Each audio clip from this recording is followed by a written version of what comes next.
Lucy Martinez pushed her small cart through the alley behind the big glass building where people in fancy suits worked all day. Her grandmother Rosa walked beside her, checking each dumpster for things they could sell or use. The morning sun was just coming up over Detroit, and the air still felt cool against Lucy's face. "Stay close, mija," Rosa said, using her old shopping cart to move a heavy bag of bottles. "We need to finish before the garbage truck comes." Lucy nodded and kept looking through the trash. She had been doing this with her grandmother for 2 years now, ever since her parents died in the car crash. Rosa needed the money they made from selling cans and bottles, and Lucy liked helping. Sometimes they found really good things that people threw away. "Abuela, look at this," Lucy called out, holding up a broken radio. "Maybe we can fix it." Rosa smiled and shook her head. "That old thing is too broken, sweetheart. Put it back." Lucy dropped the radio and kept digging. The dumpster behind TechCore Industries always had interesting things. The people who worked there threw away computers and phones and all kinds of electronic stuff. Most of it was broken, but sometimes Lucy found things that still worked. Her small hand touched something smooth and warm at the bottom of the dumpster. She pulled it out and gasped. It was a crystal-like object about the size of a tennis ball, and it was glowing with a soft blue light. The surface felt smooth like glass, but warm like it had been sitting in the sun. "Abuela, come see this," Lucy whispered, holding the glowing object carefully in both hands. Rosa walked over and frowned when she saw what Lucy was holding. "Put that back, Lucy. We don't know what it is. It could be dangerous."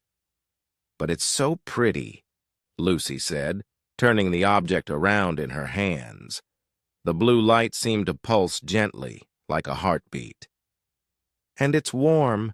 I think it's some kind of toy or game thing." "Lucy, no. We don't take things we don't understand, especially things that glow like that." But Lucy had already slipped the object into her backpack. She knew her grandmother would make her throw it away if she kept arguing about it. "Okay, Abuela, I put it back." They finished checking the dumpsters and headed home to their small apartment on the 3rd floor of an old building.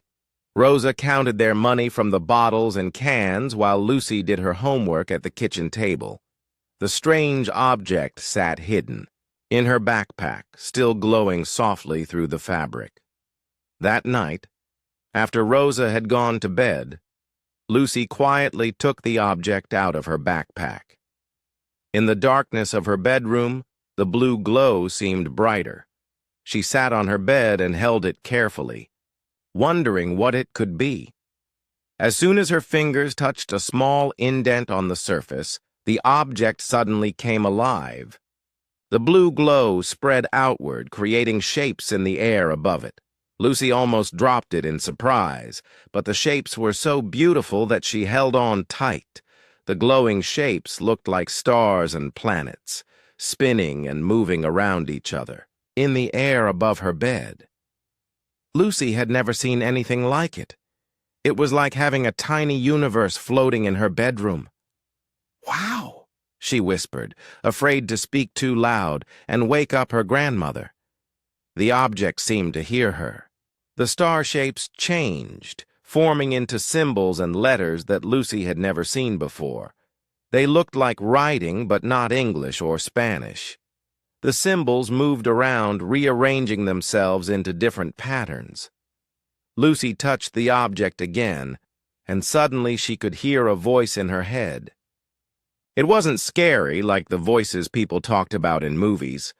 This voice was gentle and kind, like a teacher. "Hello, young one," the voice said. "I am Zephyr. You have activated a learning device. Are you ready to play some games?" Lucy looked around her room to make sure she was alone. "Are you talking to me?" "Yes. You are holding a very special toy. It can teach you many wonderful things through games and puzzles. Would you like to learn?" Lucy had always loved learning new things. She was the best student in her class, even though her school didn't have very good books or computers. What kind of games? All kinds. Math games, word games, picture games. I can show you how stars work and how to count in different ways. I can teach you new languages and help you understand how things move through space.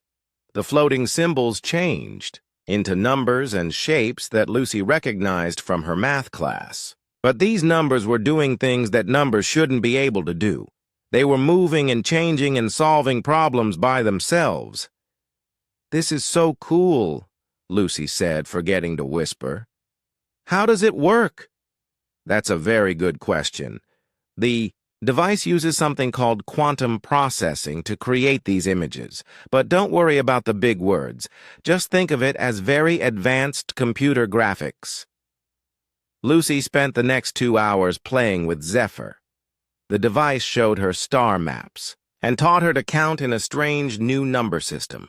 It played music that sounded like nothing she had ever heard before, with harmonies that made her feel like she was floating. When her eyes finally got too heavy to stay open, Lucy hid the device under her pillow. "Will you still be here tomorrow?" she asked. "I will be here whenever you need me," Zephyr replied. "Sleep well, Lucy Martinez." Lucy fell asleep wondering how the device knew her name, but she was too tired and excited to worry about it. In her dreams, she flew through the star patterns she had seen, visiting strange worlds and meeting friendly creatures who spoke in the musical language Zephyr had been teaching her. Far away, in a part of space that humans had never seen, alarms were going off on a massive ship. The ship was bigger than any city on Earth, and it belonged to the Celestial Empire. Emperor Kale Vorthak stood in his command center, looking at a display that showed thousands of star systems. One small dot was blinking red in a part of space his people called the Outer Rim. "Your Majesty," said Commander Jorik Thane, bowing deeply, "one of our lost Nexus cores has been activated. The signal is coming from a planet called Earth in the Sol system." The Emperor studied the display. "Earth? That's in the primitive sector, isn't it? The world with those aggressive mammals?" "Yes, Your Majesty. Our scouts reported them as a barely space-capable species, mostly harmless but prone to violence. We classified them as unworthy of contact." Emperor Kyle frowned. The Nexus cores were some of the most advanced technology in the Empire. They were designed to be used only by trained scholars and scientists. How could a primitive species have activated one? "Send a reconnaissance fleet to investigate," he ordered. "I want to know how those creatures got hold of Imperial technology. And I want that Nexus core back." As the Emperor's ships prepared for the long journey to Earth, Lucy Martinez slept peacefully in her small bedroom in Detroit, completely unaware that her new toy had just changed the fate of 2 entire civilizations. 3 months had passed since Lucy found the glowing device, and her life had changed in ways she never expected. Every night after Rosa went to sleep, Lucy would take out what she now knew was called a Nexus core and spend hours learning with Zephyr. The AI had become like a best friend to her. Zephyr never got impatient when Lucy asked questions, and there seemed to be no limit to what it could teach her. What started as simple games had grown into lessons about physics, mathematics, and languages from across the galaxy. "Lucy, pay attention," her teacher, Mrs. Davis, said during math class. "Can you solve this problem on the board?" Lucy looked at the equation written in chalk. It was supposed to be challenging for third graders, but after months of learning with Zephyr, it seemed incredibly simple. She could see the answer immediately, along with 3 different ways to solve it. "The answer is 42, Lucy said quietly. Mrs. Davis blinked in surprise. "That's correct. Can you show us how you got that answer?" Lucy walked to the board and wrote out the solution, but she had to force herself to work slowly and use the basic methods they had learned in class. Zephyr had taught her advanced mathematical concepts that wouldn't normally be introduced until high school or college. At lunch, Lucy sat alone as usual. The other kids thought she was weird because she had started talking to herself in what sounded like a made-up language. They didn't know she was practicing Vorthaki, the language of the Celestial Empire. Keth Nalar Vex Thorin, she whispered to herself, which meant, the stars sing beautiful songs in Vorthaki. Lucy Martinez, what did you just say? Asked Kevin Brooks, one of the boys from her class. Nothing, Lucy said quickly, just practicing for a play. Kevin shrugged and walked away, but Lucy made a mental note to be more careful about speaking. Vorthaki at school. That evening, Rosa noticed something different about her granddaughter. Lucy was helping with dinner when she started explaining why adding salt to the water would make it boil faster. Salt raises the boiling point of water by increasing the vapor pressure, Lucy said casually as she stirred the pot. The sodium and chlorine ions interfere with the water molecule's ability to escape as steam. Rosa stopped cutting vegetables and stared at Lucy. Where did you learn that, Mija? Lucy realized she had said too much. I read it in a book at school. Your school doesn't have books like that, Rosa said gently. Lucy, you've been different these past few months. Smarter. You use big words I don't understand, and sometimes I hear you talking in your room at night. Is everything okay? Lucy wanted to tell her grandmother about Zephyr and all the amazing things she was learning, but she was afraid Rosa would take the device away. I'm fine, Abuela. I just like to read a lot. Rosa wasn't convinced, but she didn't push the subject. She had noticed other changes, too. Lucy had started drawing pictures of strange machines and writing equations that looked more complicated than anything Rosa had seen in her own high school textbooks. Later that night, Lucy pulled out the Nexus core and activated it. The familiar blue glow filled her room, and Zephyr's voice spoke in her mind. Good evening, Lucy. Are you ready for tonight's lesson? Yes, but I have a question first, Lucy said. How come you know so much about everything? Are you really just a toy? There was a pause before Zephyr answered. I am what you might call an artificial intelligence. I was created by a very advanced civilization to help people learn. Think of me as a very smart computer that can talk. What civilization? Are they from Earth? No, Lucy. They come from a place very far away, among the stars. But you don't need to worry about that. What's important is that you continue learning. You have a very special mind, and I enjoy teaching you. Lucy felt proud that Zephyr thought she was special. What are we going to learn tonight? Tonight, I want to teach you about quantum mechanics. It's the science of how very tiny particles behave. It might seem difficult, but I think you'll find it interesting. For the next 2 hours, Zephyr showed Lucy how atoms worked and how particles could exist in multiple places at the same time. Lucy found it fascinating, even though she knew none of her classmates would understand any of it.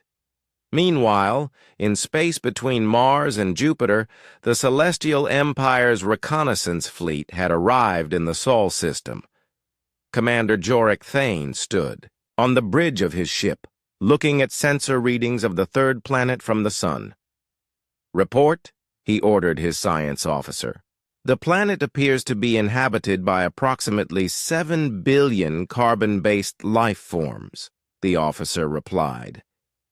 They have achieved basic spaceflight and nuclear technology, but their civilization is still quite primitive. Most of their cities have significant pollution, and they still use fossil fuels for energy. Commander Thane studied the data. And the Nexus core signal? It's definitely coming from this planet, specifically from a location called Detroit in the North American continent.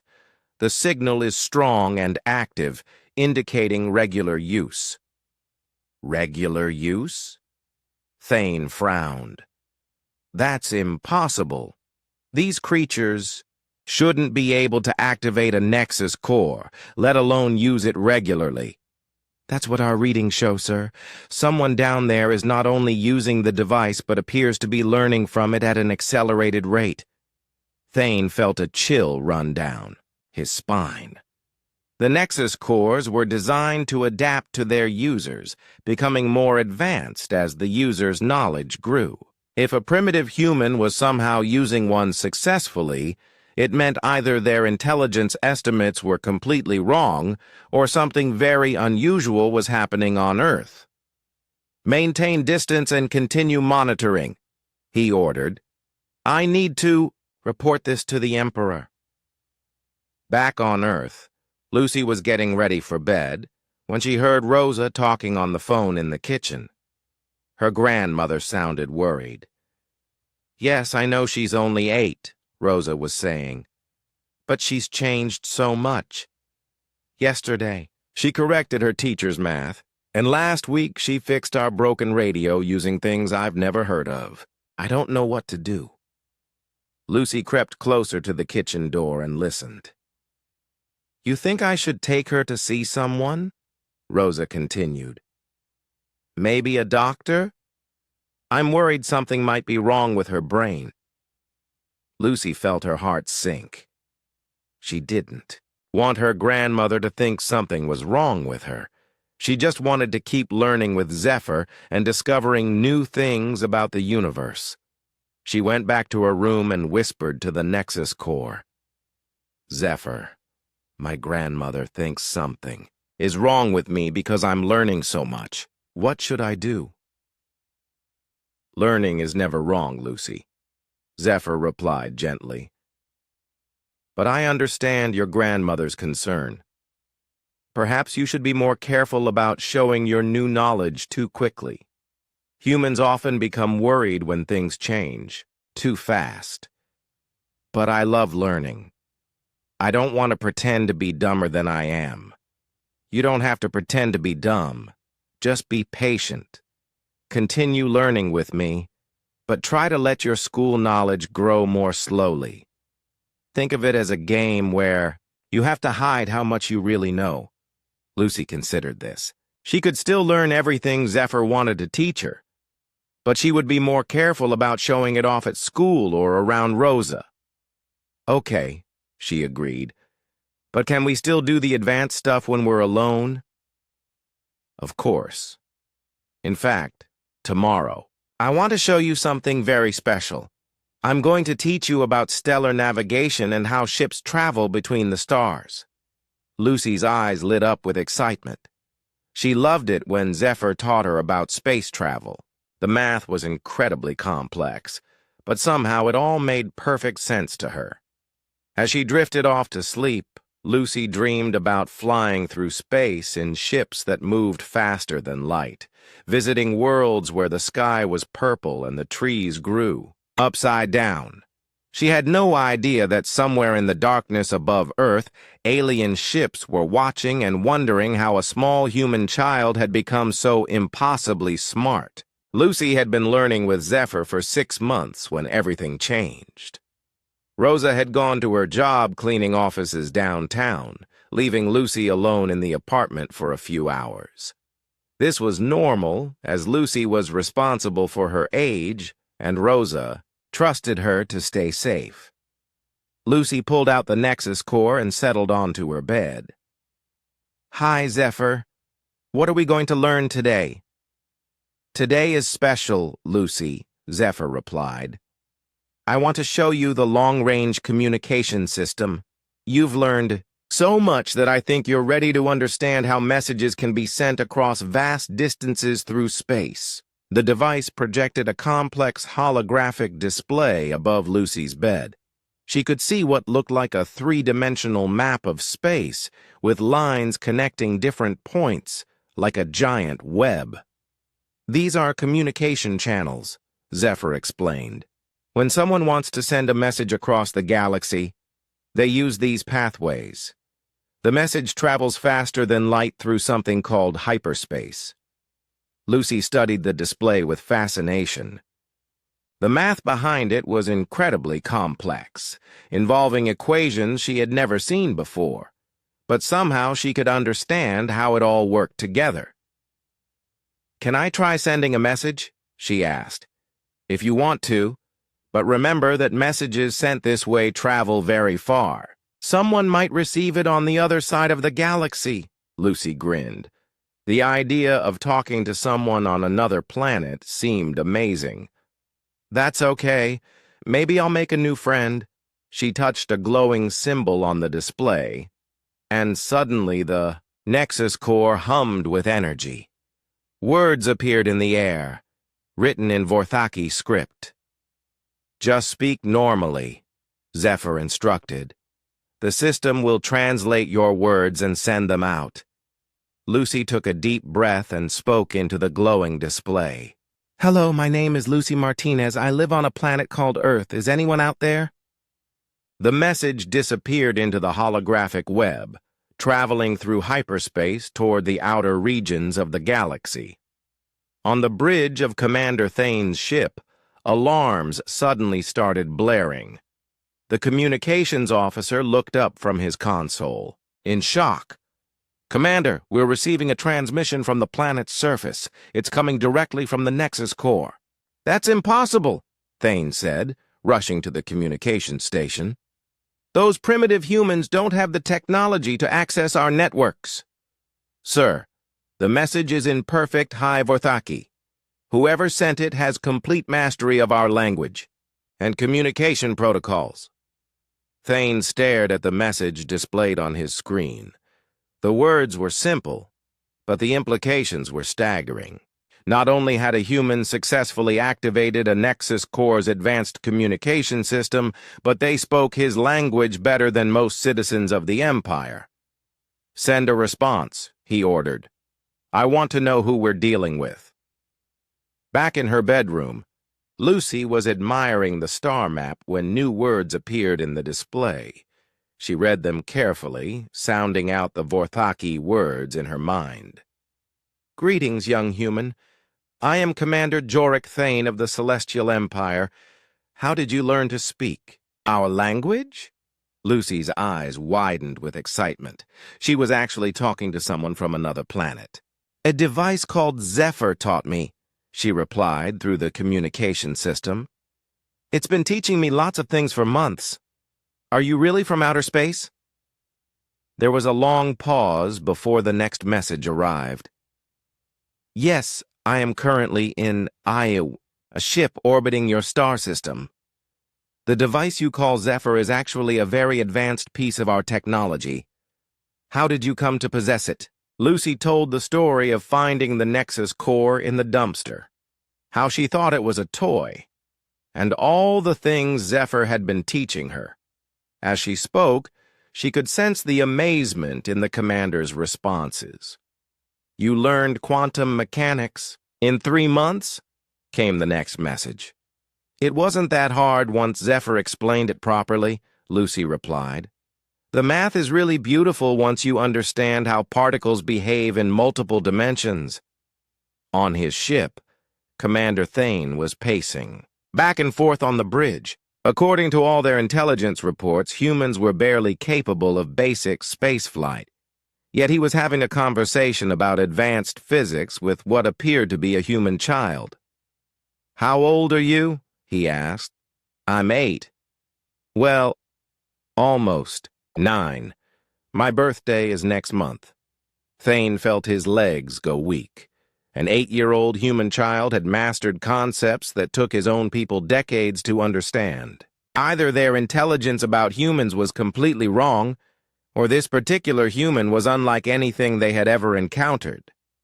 "Lucy," he sent carefully, "would you be willing to meet us in person? My ships could land on your planet. Lucy thought about this for a moment. That sounds really cool, but I should probably ask my grandmother first. She gets worried when I do things without telling her. The idea that this extraordinary child was asking permission from her guardian was somehow both amusing and endearing to Thane. Of course, he replied. Family is important. Perhaps we could meet your grandmother as well. She's at work right now, but she'll be home in a few hours. You could come for dinner if you want. She always makes extra food. Thane had commanded fleets across the galaxy and negotiated with the leaders of entire civilizations, but he had never been invited to dinner by an 8-year-old human. The casual nature of the invitation was both charming and slightly terrifying. We would be honored to join you for dinner, he replied. Great. Oh, and Commander Thane, do you eat regular food, or do you need special alien food? We eat similar food to humans, Thane assured her. Our biologies are compatible. Okay, good. My grandmother makes really good rice and beans. You'll like it. When Rosa came home from work that evening, she found Lucy waiting in the kitchen with an unusual expression on her face. Abuela, I need to tell you something important, Lucy said. Some friends of mine are coming for dinner tonight. Friends? Rosa asked, setting down her purse. From school? Not exactly. They're from outer space. Rosa sat down heavily in her chair.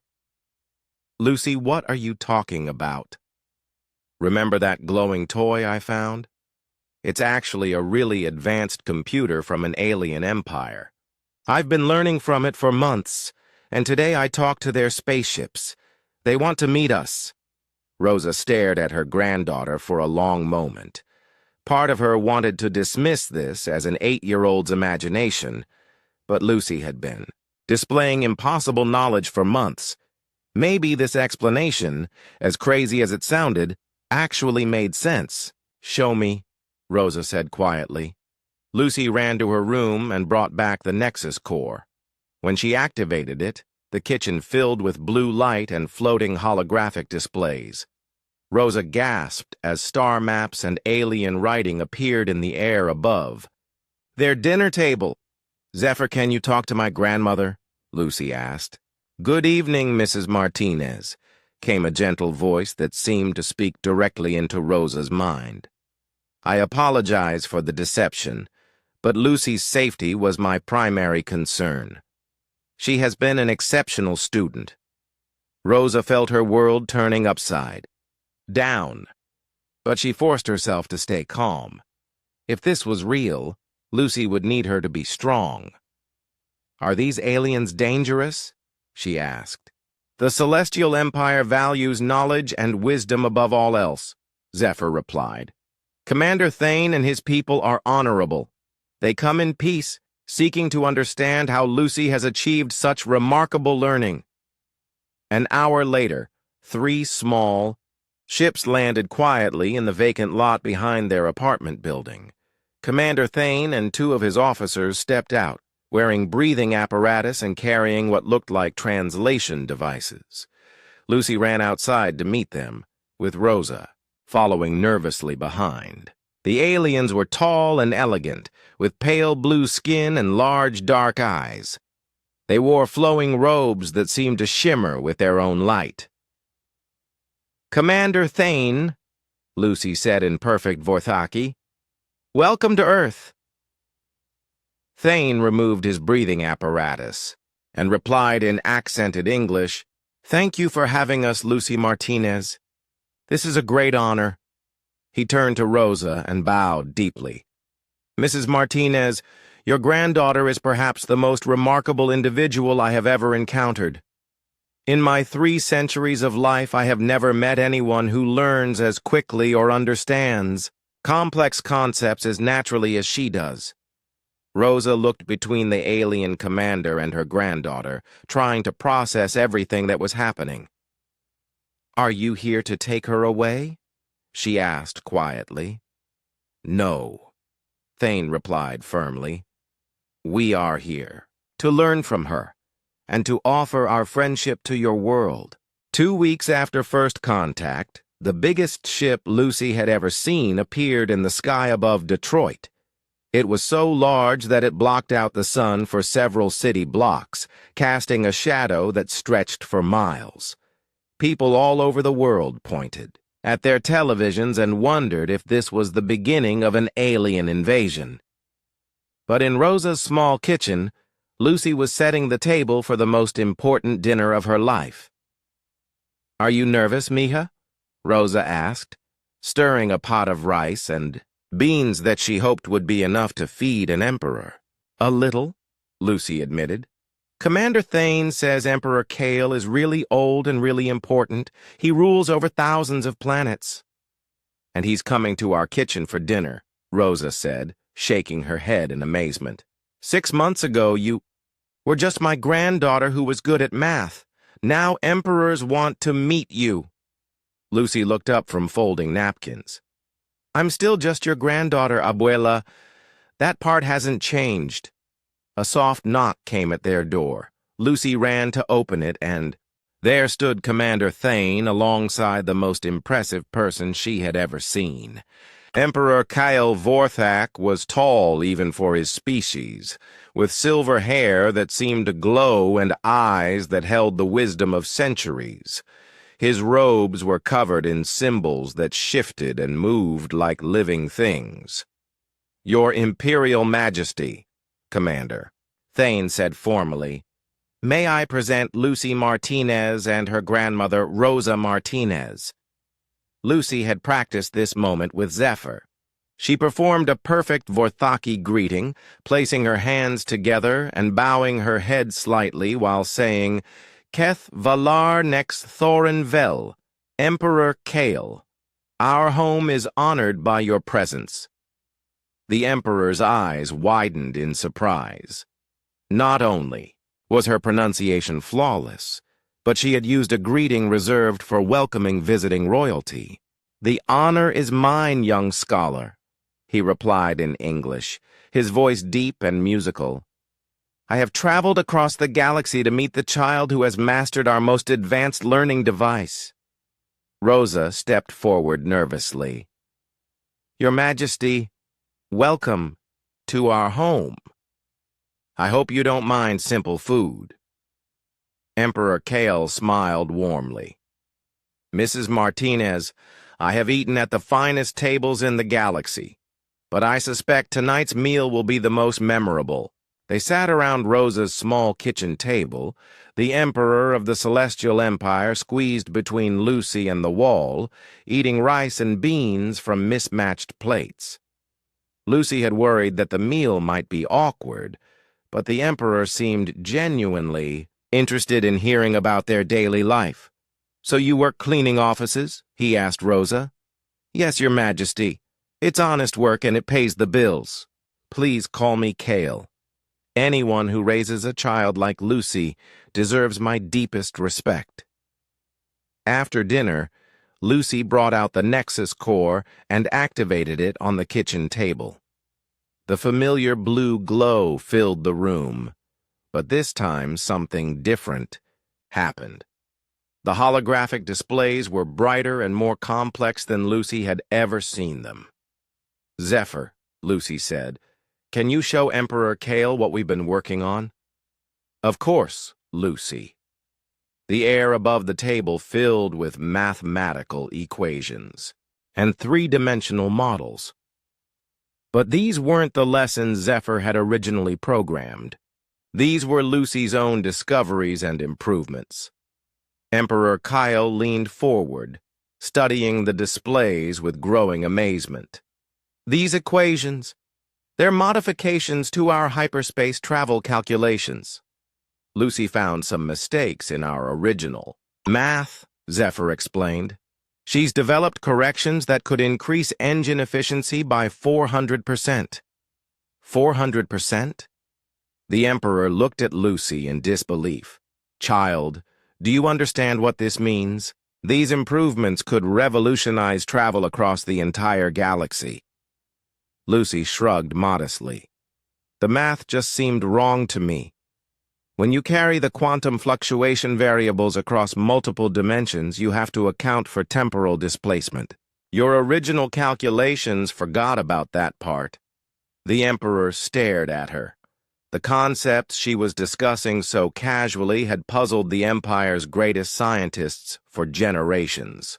"Show me more," he said quietly. Lucy spent the next 2 hours walking the Emperor through her work.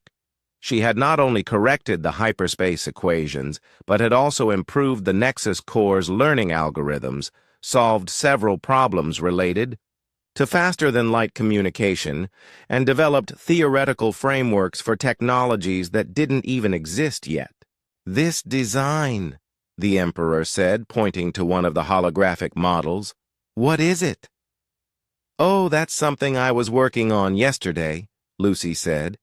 "It's a way to make ships that could travel between galaxies instead of just between stars. The math gets really complicated because you have to account for the expansion of the universe, but I think it would work." Emperor Kale felt his hands tremble as he studied the design. Intergalactic travel had been considered impossible by every scientist in the Empire. Yet this 8-year-old human child had casually solved it while doing what she considered homework. "Lucy," he said carefully, "how long did it take you to develop these theories?" "I don't know. A few weeks, maybe. I work on them when I get bored with regular school stuff." The Emperor looked around the small kitchen, at the chipped plates and the old refrigerator covered with Lucy's drawings.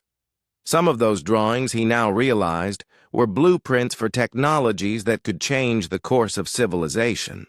"Mrs. Martinez," he said to Rosa, "you have raised the most extraordinary child in the galaxy." Rosa smiled proudly. "She's always been special. Even as a baby, she was curious about everything." "Lucy," the Emperor continued, "I must ask you something important. These discoveries you've made, they're not just improvements to our technology. They're revolutionary advances that could benefit countless civilizations. Would you be willing to share them with the Empire?" Lucy thought about this for a moment. "What would happen if I said yes? Your knowledge would be studied by our greatest scholars. We would build new ships using your designs, establish faster communication networks, and explore parts of the universe we never thought possible. Billions of beings across thousands of worlds would benefit from your discoveries. And what would happen to me and Abuela? You would be honored as the youngest imperial scholar in history. You and your grandmother would be given a place of honor in the Empire, with access to all the resources you need to continue your research." Lucy looked at Rosa, who nodded encouragingly. "I have some conditions," Lucy said seriously. The Emperor, who had never negotiated with an 8-year-old, leaned forward with interest. "What conditions?" "First, my grandmother comes with me wherever I go.